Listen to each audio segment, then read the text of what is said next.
our voice in the world.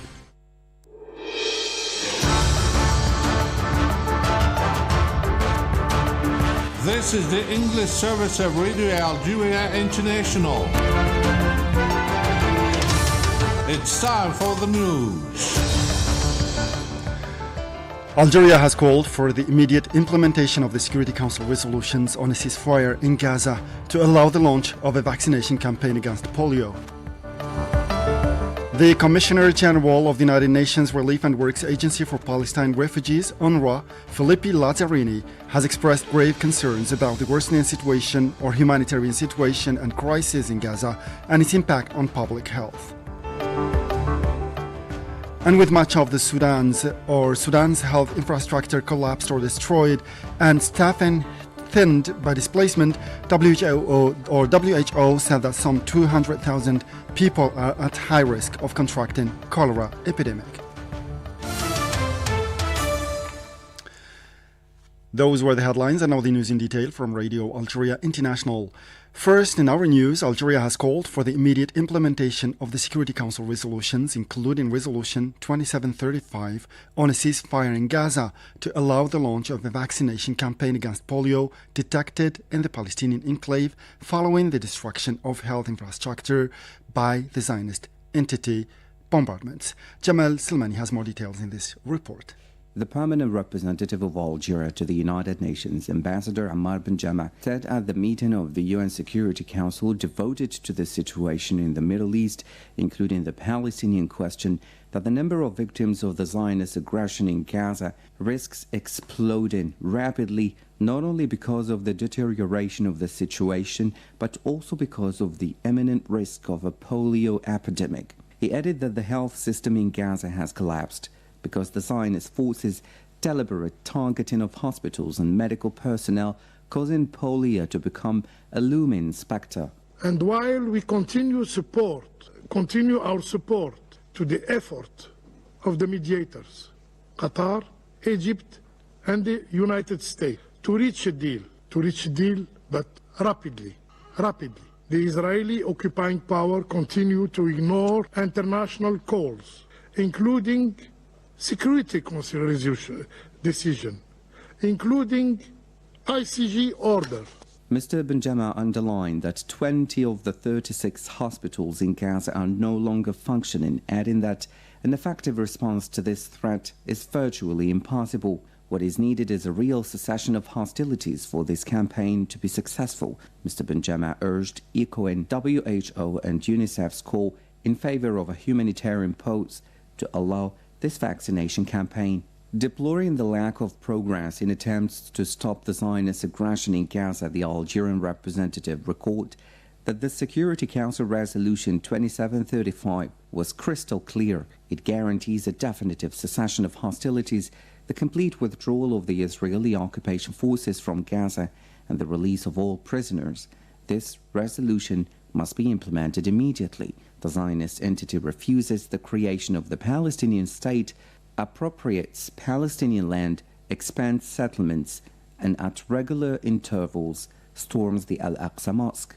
Permanent ceasefire in Gaza is the only path to avoiding further escalation in the region.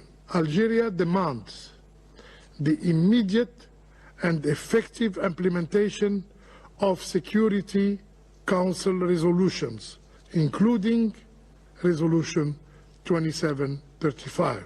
Mr. Benjama warned on the occasion against the duplication of the tragedy in the West Bank, urging the international community to act immediately to put an end to the Zionist aggression. I want to warn that the risk of Gaza's tragedy may duplicate in the West Bank.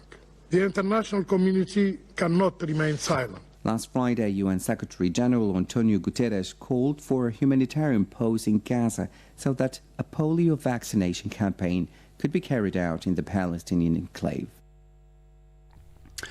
For his part, the permanent representative of the State of Palestine to the UN, Riyad Mansour, backed the call of the UN Secretary General for the implementation of the vaccination campaign and to put an end to the destruction and extensive damage inflicted to the Gaza Strip. Let's listen to him. We fully support the proposal of the Secretary General for an urgent vaccination campaign to stop the spread of this disease. Any obstruction of this effort will serve as further proof of Israel's genocidal intent and actions against our people. Are we going to be supporting him in implementing the vaccination campaign and the ceasefire that he is calling for? 2 periods, each for 7 days, to allow for the inoculation of 640,000 plus Palestinian children under the age of 10, to save them from pluming genocide? Or are we going just to praise him for what he is doing and remain sitting on our seats? That was the permanent representative of the State of Palestine to the UN, Riyad Mansour.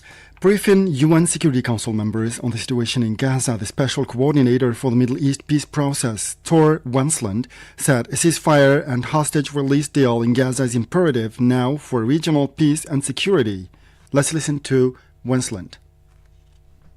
I address you today with grave concern about the trajectory in the situation in the Middle East. The war in Gaza, with all its human tragedy, is serious risk of regional escalation, and the unresolved Israeli-Palestinian conflict and continued occupation are combining to create a combustible situation in the whole of the Middle East. Our individual and collective capacity to manage or resolve this crisis are stretched beyond their limits. Any spark or miscalculation could set off a series of uncontrollable escalations, embroiling millions more in the conflict. We need a ceasefire now. We must continue all efforts to alleviate human suffering in the region.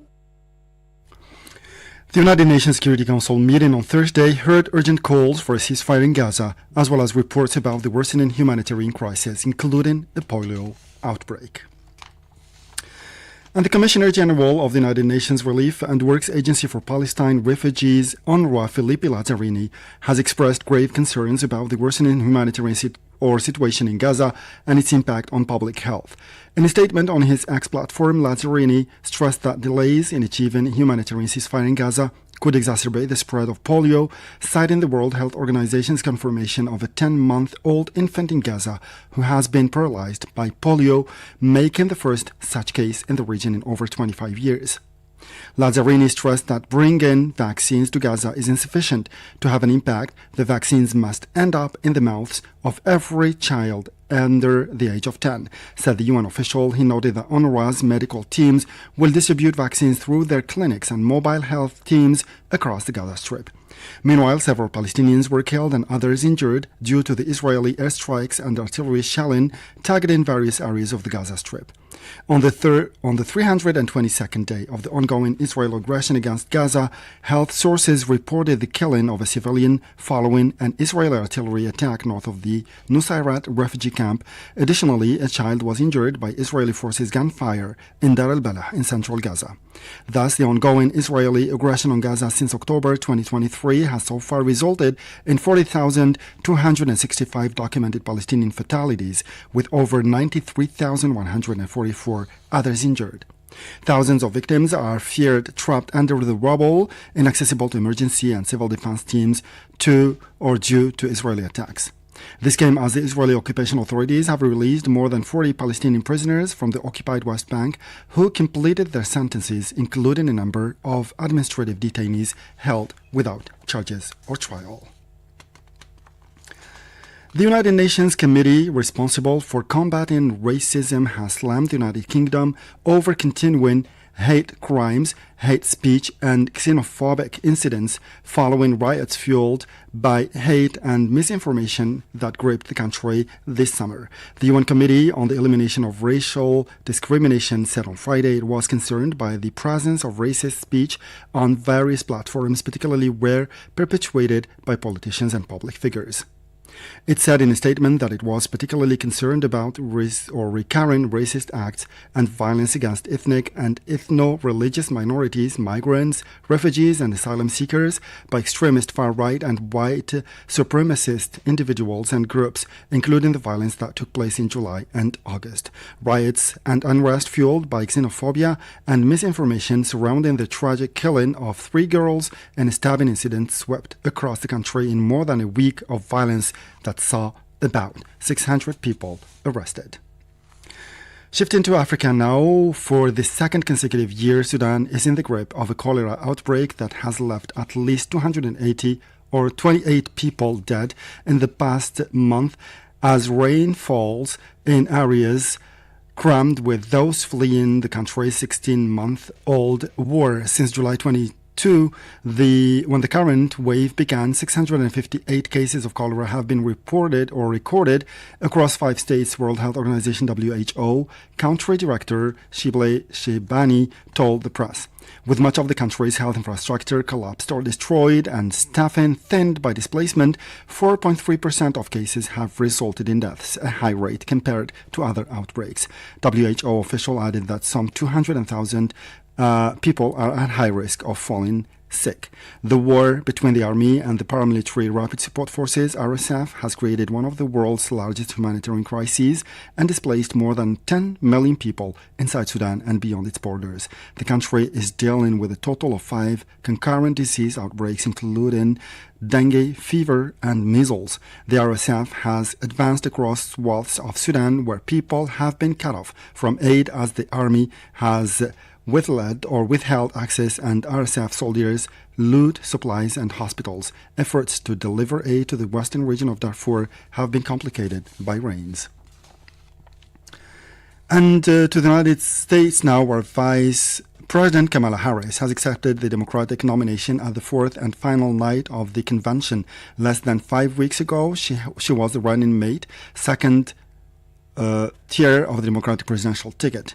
But on Thursday night, United States Vice President Kamala Harris took center stage at the Democratic National Convention to formally accept the party's nomination for the presidency. As the party nominee, Harris was the keynote speaker on the final night of the 4-day convention held in Chicago, Illinois. She dedicated her speech to campaign themes like strengthening the middle class and building an opportunity economy. She called on voters to help her write the next great chapter in the most extraordinary story ever told. And on the 8th day of the election campaign ahead of the next September 7 presidential election, the candidates and the representatives have continued to crisscross the national territory to present their electoral program, focusing this time on the need to strengthen national unity and preserve the country's stability, calling for a high turnout on D-Day. The details with our colleague Jamal Silmani. Speaking from the province of Shlif, the candidate for the Front of Socialist Forces, Youssef Aushish, said that he had chosen to take part in the elections in order to restore hope to the Algerian people and avoid fatalism and the policy of escapism. Aushish stressed that the FFS party, which has always assumed its responsibilities towards the Algerian people and the country, is doing so again today by taking part in this election, which comes at a crucial time when mobilization is the key to preserving the country. Explaining the content of his electoral program, Vision for Tomorrow, particularly in its economic and social aspects, the FFS candidate said that his program proposes tangible and concrete solutions to give hope back to citizens, particularly young people. On the social front, he said that the FFS program is based on strengthening purchasing power, notably by increasing the guaranteed national minimum wage and capping the prices of consumer goods. Meanwhile, in Algiers, where he held a meeting with representatives of the associative movement and national organizations, the director of campaign for the independent candidate, Mr. Abdelmajid Tebboune, Mr. Brahim Marred, said that the Algerian people aspired to continued major achievements and projects launched in 2019, recalling that Mr. Abdelmajid Tebboune runs in this election in response to the call of citizens, political parties, associations and national personalities. He added that citizens are at the heart of Mr. Abdelmajid Tebboun's program and that he is aware of their concerns throughout the country, pointing to the improvement in the living conditions of citizens who are called upon to contribute alongside the institutions of the state to preserving the country's stability. He pledged that Algeria would rise to the challenge through a massive vote in favor of Mr. Abdelmajid Tebboune. The political parties supporting the independent candidate renewed their call to vote for him during their field visits, as did the president of the El Bina movement, Abdelkader Bengerina, who said from the province of Ghardaya that Mr. Abdelmajid Tebboune is the man for the next stage in completing the construction of the new Algeria. In the same context, the MSP candidate, Mr. Hassani Sharif, recalled the importance of participation in the next election and of supporting the democratic process, urging the citizens with whom he met in the center of Media to fully commit to the electoral process and give him their support on the 7th of September. With regard to the province of Mdia, he renewed his commitment to relaunching the project for the new town of Bourzoul, reviewing the administrative division and promoting investment in the agricultural and industrial sectors while working to improve the road network and strengthening rail transport.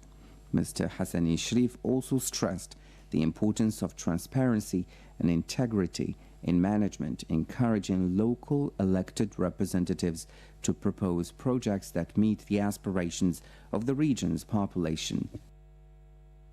That's the end of our news bulletin. Time now for our weekly programs. I'll meet you again tomorrow for a fresh edition of our news bulletin in English. Stay tuned to Radio Algeria International, and bye-bye for now.